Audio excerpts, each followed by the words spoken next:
étiez professeur de sport dans un lycée public de Châlons-en-Champagne, un établissement que les rapporteurs ont visité d'ailleurs pendant la commission d'enquête. Et vous avez alerté dès 2021 à la fois la direction du lycée et le rectorat au sujet des agissements d'un professeur. Mais il a fallu attendre 2 ans pour qu'une enquête judiciaire soit ouverte et encore la rentrée suivante pour que cet enseignant soit suspendu.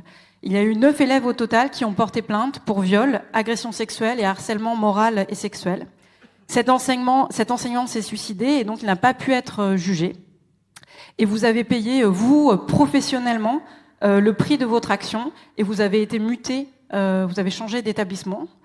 Et vous avez vous-même porté plainte devant le tribunal administratif, de même que d'anciens élèves et 2 associations de parents d'élèves contre l'État.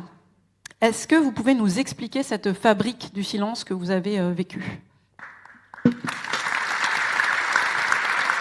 Bonjour à tous. Merci beaucoup à Paul et Violette. Vraiment, sans eux, je pense que l'histoire n'aurait pas autant avancé. Je pense qu'on ne se serait pas penché sur les violences qui peuvent se passer aussi dans les établissements publics. Et donc, merci beaucoup pour ce travail qui est énorme et qui, j'espère, va vraiment permettre d'ouvrir des portes et de faire bouger des lignes. Merci beaucoup. Alors moi, j'ai vraiment du mal à commencer cette intervention sans dire que nous sommes dans une société qui maltraite les enfants, qui les méprise et qui ne les écoute pas. Et je pense que c'est vraiment très global, même si là, on parle de violence sexuelle et que c'est bien sûr encore pire que tout. Mais je crois que c'est quelque part le reflet d'une société qui ne considère pas correctement les enfants. Et ça, je pense vraiment que c'est une réflexion qu'il va falloir avoir collectivement. Alors moi, ce que j'ai vécu, c'est un peu différent. Et vraiment, quand j'entends encore des témoignages, ça me bouleverse. Et j'en ai entendu pendant 3 ans, parce que seulement 9 élèves ont porté plainte, mais beaucoup plus ont été victimes, y compris de torture et de séquestration de la part de la même personne. Voilà. Et en fait, ce qui est assez flagrant, c'est que la silenciation, elle est la même pour les victimes et pour les lanceurs d'alerte, en fait. Les processus sont exactement les mêmes.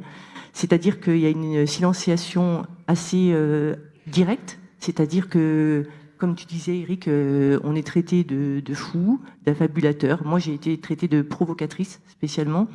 Et ça a servi à ma hiérarchie à m'isoler, en fait. Donc, ils ont décidé que j'étais provocatrice parce que j'allais sans relâche les voir. J'ai été peut-être une dizaine de fois dans le bureau de la proviseure et de l'adjoint pour leur dire que c'était grave et qu'il fallait faire quelque chose.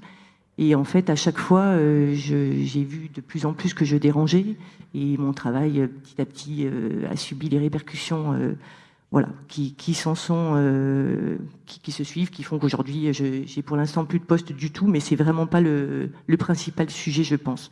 En fait, les élèves qui ont dénoncé ont été discriminés. Ça veut dire que certains ont osé, parce que je crois que c'est très important de le dire, ils me l'ont dit plusieurs fois, les élèves osent parler. Maintenant, je crois que la parole est libérée de ce côté-là.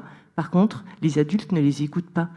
Donc, non seulement on les a pris pour des fous, on les a traités de menteurs, on m'a traité de menteuse, on m'a dit que je leur demandais d'écrire des choses, que je leur demandais de dire qu'ils avaient vécu des choses. Et en fait, ça a pris 3 ans, 3 ans pendant lesquels les élèves ont continué à se faire agresser, pour certains séquestrer et même torturer. Voilà. Ce qui est important de dire aussi, je crois, c'est que plusieurs de mes collègues, certains m'ont beaucoup soutenu et franchement, heureusement, l'infirmier a été extrêmement présent. Pour sa part, il n'était pas titularisé. Et quand il a fallu parler dans la presse, il m'a dit, comme plein d'autres, c'est compliqué quand on voit ce qui t'arrive. Il vaut mieux rien dire, en fait. Et je crois que le plus grave, c'est pas ce qui m'arrive, c'est qu'en fait, les gens n'osent rien dire. Et qu'il faut absolument faire en sorte de mettre les gens dans des conditions où ils peuvent parler, que ce soit les enfants, comme les adultes qui sont censés protéger les enfants, puisque ça me semble évident.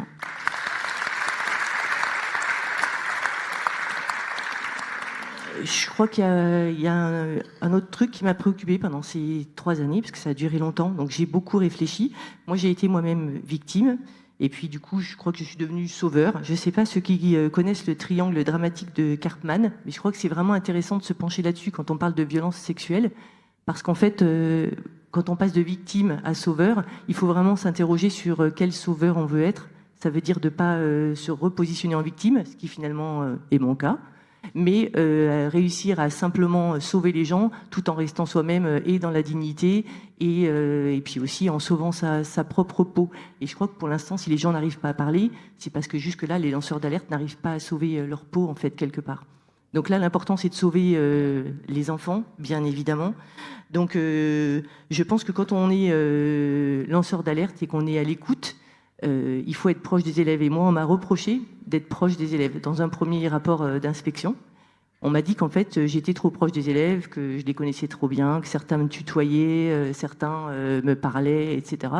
Et moi, je pense que c'est tout l'inverse. Je pense que pour que les élèves osent parler, il faut justement que les profs soient proches d'eux et que le vrai problème, ce ne sont pas les profs qui sont proches de leurs élèves, ce sont les profs qui violent des élèves.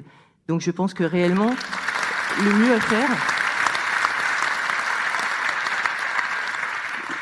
Le mieux à faire, parce que je crois qu'à l'école, il y a énormément de travail à faire, c'est de rapprocher les profs des élèves, que les élèves puissent avoir confiance en l'institution dans laquelle ils travaillent, parce que pour l'instant, c'est pas du tout le cas. La plupart des élèves n'aiment pas aller à l'école, la plupart des élèves n'aiment pas leurs profs, et moi, je trouve que c'est vraiment un énorme gâchis que de faire en sorte que les enfants n'aiment pas l'école. Donc, on devrait faire tout l'inverse, faire en sorte de mettre à pied les gens dangereux dès qu'on les signale, parce que là, ça a été le cas en 2021 et ça faisait 25 ans que ça durait, on s'en est aperçu après. Donc ça veut dire que si ça n'avait pas été un petit peu médiatisé, on n'aurait jamais rien su en fait. Donc les gens sont venus vers moi, ils avaient une quarantaine d'années, 45 ans, et ils m'ont dit voilà, moi aussi ce professeur m'a agressé il y a 20 ans. Et grâce à eux, grâce au fait qu'ils ont aussi aidé les plus jeunes à parler, eh bien la parole a pu se libérer. Donc il y a 9 plaintes, mais en fait je pense qu'il y a une trentaine ou 35 victimes au minimum de cette même personne.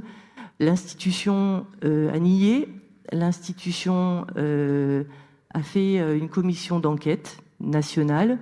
Donc le travail, je crois, parce que j'ai lu un tout petit peu dans la presse ce qui s'est passé, a été fait en profondeur, seulement ces rapports d'enquête sont secrets. Ça veut dire qu'en fait, il n'y a que l'institution qui y a accès. Moi, par exemple, je ne sais pas ce qu'il y a dans ce rapport.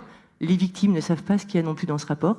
Aucune mesure n'a été prise de sanction envers les professeurs, l'administration, le rectorat qui a couvert cet agresseur.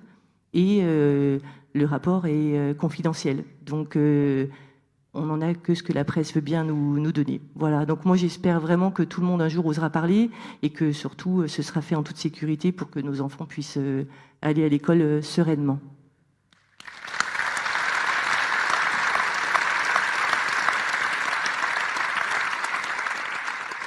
Je vais maintenant passer la parole à Violette Spielbout et Paul Vanier, les deux co-rapporteurs de la commission d'enquête.